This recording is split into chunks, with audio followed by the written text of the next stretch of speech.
تو پیغام یہ ہے کہ جیسے نبی نماز پڑھتے تھے ایسے نماز پڑھی جائے گی تو اللہ کی عبادت ہوگی، جیسے علی نماز پڑھ رہے ہیں ایسے پڑھو گے تو اللہ کی عبادت ہوگی۔ اب یہ چھوڑا میں نے تحقیق کرنے کے لیے جوانوں کے اوپر کہ تم جا کے سرچ کرو، تلاش کرو کہ علی نماز کیسے پڑھتے تھے۔ میں اس ممبر سے اطمینان کے ساتھ اور سکون کے ساتھ اور پیار کے ساتھ اور محبت کے ساتھ ایک جملہ کہہ رہا ہوں، کوئی اپنی کتاب سے ثابت کر دے نبی نے ہاتھ باندھ کے نماز پڑھی، کوئی لڑائی جھگڑے کی بات نہیں ہے،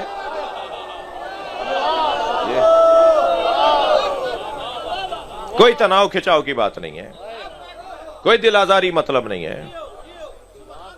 کوئی اپنی کتاب سے دکھا دے کہ سرکار نے ہاتھ باندھ کے نماز پڑھی، لے دے کے دو روایتیں ہیں۔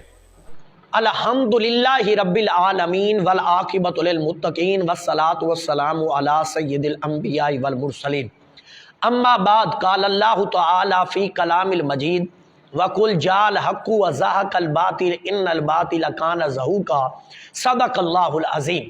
سامعین ذی وقار، آپ نے مولانا شہنشاہ نقوی صاحب کا کلپ سنا جس کے اندر وہ کہہ رہے ہیں کہ ہمیں کوئی اپنی کتب سے دکھا دے کہ نبی اکرم صلی اللہ علیہ وآلہ وسلم ہاتھ باندھ کر نماز پڑھتے ہوں۔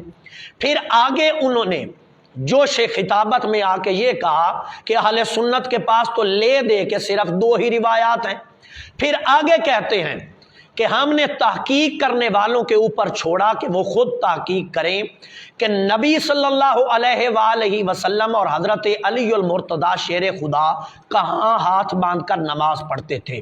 تو آج کی اس نشست میں ہم اللہ کے فضل اور احسان کے ساتھ مولانا کی ان تینوں باتوں کا جواب دیں گے۔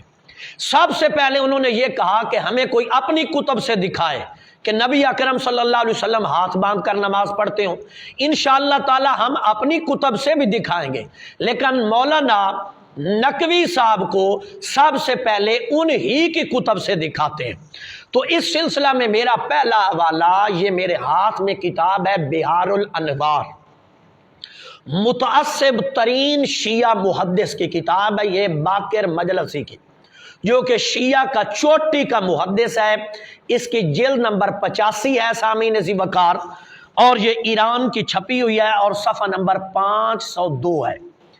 اسحاق بن عمار شیعہ راوی کہتا ہے کہ میں نے امام جعفر صادق سے سوال کیا، ان ابی عبداللہ قال قلت ایدع الرجل یدع علی ذراعی فی الصلاۃ، کہتا ہے اسحاق بن عمار کہ میں نے حضرت امام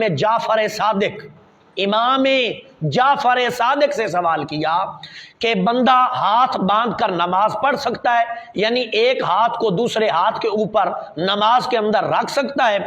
فرماتے ہیں امام جعفر صادق، قال لا باس، آپ نے فرمایا کوئی حرج نہیں۔ الحمدللہ امام جعفر صادق ہیں مولانا صاحب جن کی نسبت سے آپ کی فقہ جعفریہ کہلاتی ہے۔ امام جعفر صادق فرما رہے ہیں کہ ہاتھ باندھ کر نماز پڑھنے کے اندر کوئی حرج نہیں۔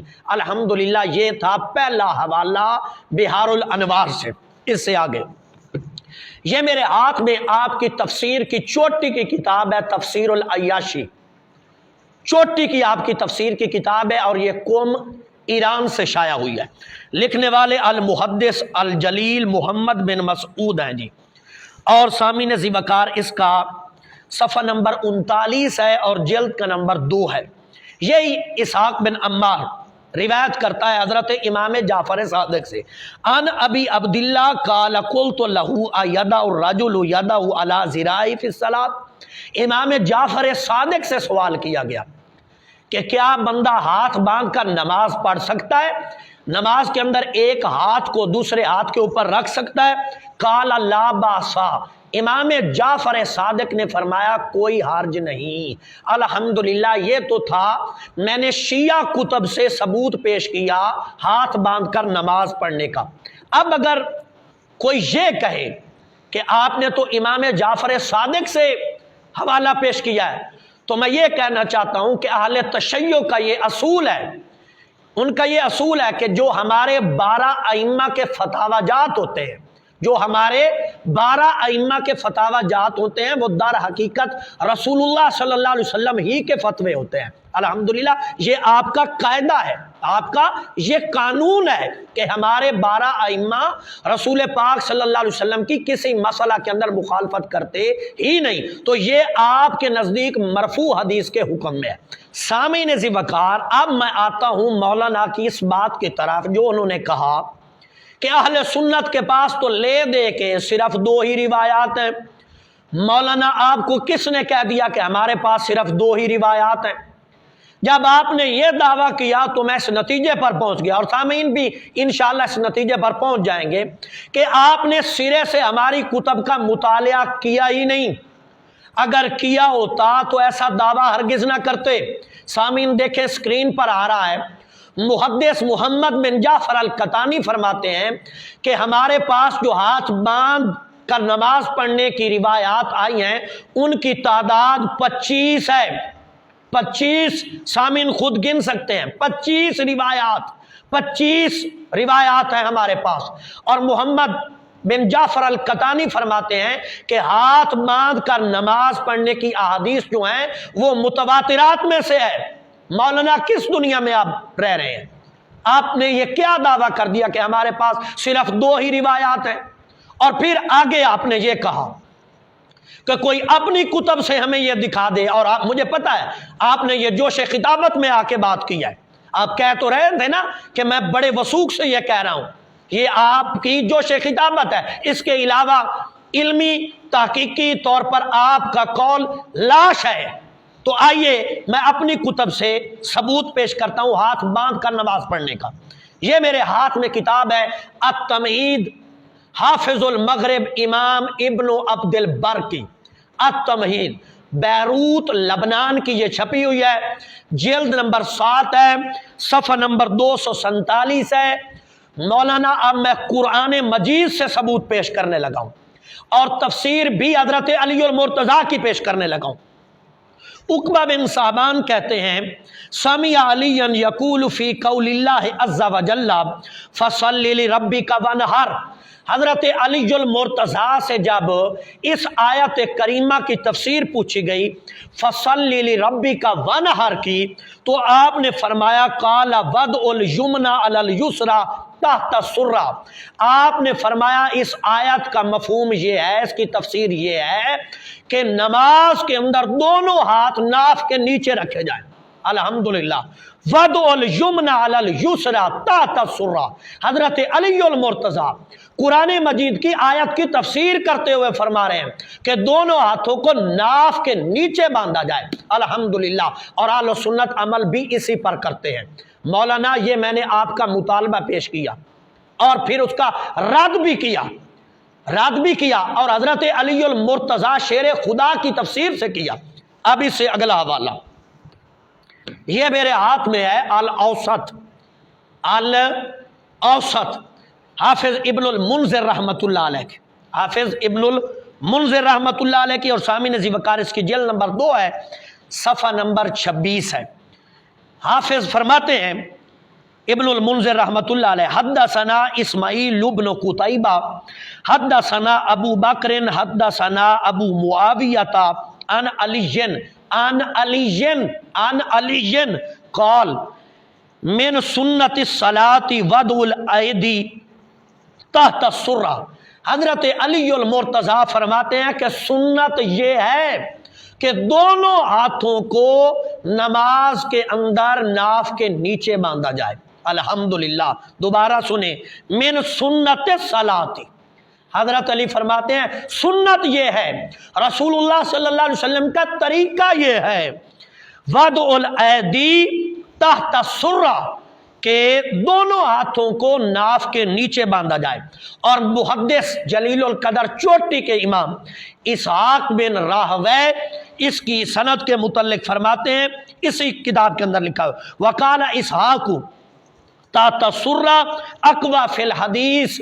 محدث اسحاق بن راہوے فرماتے ہیں کہ ناف کے نیچے ہاتھ باندھنا حدیث مبارکہ کی روح سے کیا ہے؟ مضبوط ہے۔ الحمدللہ، الحمدللہ، یہ 2 حوالے ہو گئے۔ اس سے آگے یہ میرے ہاتھ میں کتاب ہے سنن دارقطنی، سنن دارقطنی محدث دارقطنی رحمۃ اللہ علیہ کی، اور یہ بھی بیروت لبنان کی چھپی ہوئی ہے۔ سامعین ذی وقار اس کا صفحہ نمبر 191 ہے۔ اس کے اندر 15 روایات، مولانا کہہ رہے تھے اہل سنت کے پاس صرف 2 ہی روایات ہیں، اس کے اندر 15 روایات مولانا کتاب کھول کے پڑھے، سنن دارقطنی 15 روایات ہاتھ باندھ کر نماز پڑھنے کی محدث دارقطنی رحمۃ اللہ علیہ نے روایت کی ہے۔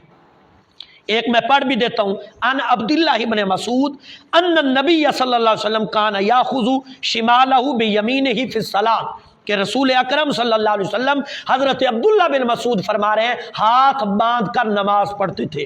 پھر آگے انہوں نے حضرت عائشہ رضی اللہ تعالیٰ عنہا کی حدیث نقل کی، پھر حضرت ابی ہریرہ کی، حضرت عبداللہ بن عباس کی، حضرت سیدنا علی المرتضیٰ سے، حضرت سیدنا حلب سے، اور پھر آگے حضرت سیدنا علی المرتضیٰ سے، پھر آگے انہوں نے حضرت وائل سے، پھر آگے انہوں نے حضرت جابر بن عبداللہ انصاری رضی اللہ تعالیٰ عنہ سے۔ سامعین خود پڑھ سکتے ہیں، 1081 سے لے کر 1095 تک 15 روایات محدث دارقطنی رحمۃ اللہ علیہ نے روایت کی ہاتھ باندھ کر نماز پڑھنے کی۔ یہ کہہ رہے تھے 2 روایات ہیں۔ آگے یہ میرے ہاتھ میں مجمع الزوائد ہے محدث حیثمی رحمۃ اللہ علیہ کے، اور سامعین ذی وقار اس کی جلد نمبر 2 ہے، صفحہ نمبر 225 ہے، 225 صفحہ کے اوپر 7 احادیث مبارکہ محدث حیثمی رحمۃ اللہ علیہ نقل کے، یہ کہہ رہے تھے 2 روایات۔ اس سے آگے یہ میرے ہاتھ میں سنن ابی داود شریف ہے، بیروت لبنان کی چھپی ہوئی ہے، اور اس کے اندر 5 روایات ہاتھ باندھ کر نماز پڑھنے کی موجود ہیں، 754 755 756 آگے۔ اس سے آگے یہ مسند امام زید ہے، مسند زید، امام زید کی ایمان لیں، امام زید کی، یہ بیروت لبنان کی چھپی ہوئی ہے۔ انہوں نے بھی حضرت علی المرتضیٰ شیر خدا رضی اللہ تعالیٰ عنہ سے حدیث مبارکہ نقل کیا ہاتھ باندھ کر نماز پڑھنے کی۔ اس سے آگے یہ سنن دارمی ہے، اس کے اندر بھی ہاتھ باندھ کر نماز پڑھنے کی حدیث موجود ہے۔ یہ سنن ترمذی ہے، دارالکتب العلمیہ بیروت لبنان کی چھپی ہوئی ہے، اور سامعین ذی وقار اس کا صفحہ نمبر 81 ہے اور حدیث کا نمبر 252 ہے۔ اس کے اوپر حضرت سیدنا حلب رضی اللہ تعالیٰ عنہ سے مروی ہے کہ رسول اکرم صلی اللہ علیہ وسلم ہاتھ باندھ کر نماز پڑھتے تھے۔ پھر آگے انہوں نے ان صحابہ کے نام بھی لکھے ہیں جنہوں نے رسول اکرم صلی اللہ علیہ وسلم سے نماز کے اندر ہاتھ باندھنا روایت کیا۔ اس سے آگے یہ مصنف ابن ابی شیبہ کے اندر بھی احادیث مبارکہ ہاتھ باندھ کر نماز پڑھنے کی موجود ہے۔ الحمدللہ سامعین ذی وقار، آپ نے دیکھا کہ میں نے مولانا صاحب کے تینوں مطالبات پورے کیے ہیں، تینوں مطالبات پورے کیے ہیں۔ انہوں نے کہا تھا ہمیں کوئی اپنی کتب سے دکھائے کہ حضرت علی المرتضیٰ شیر خدا اور آقا کریم صلی اللہ علیہ وسلم کیسے نماز پڑھتے تھے، تو الحمدللہ میں نے اپنی کتب سے بھی دکھایا اور مولانا کے گھر سے بھی اس کا ثبوت دیا۔ پھر اس سے آگے انہوں نے کہا تھا صرف 2 روایات ہیں، میں نے اس کا بھی رد پیش کیا۔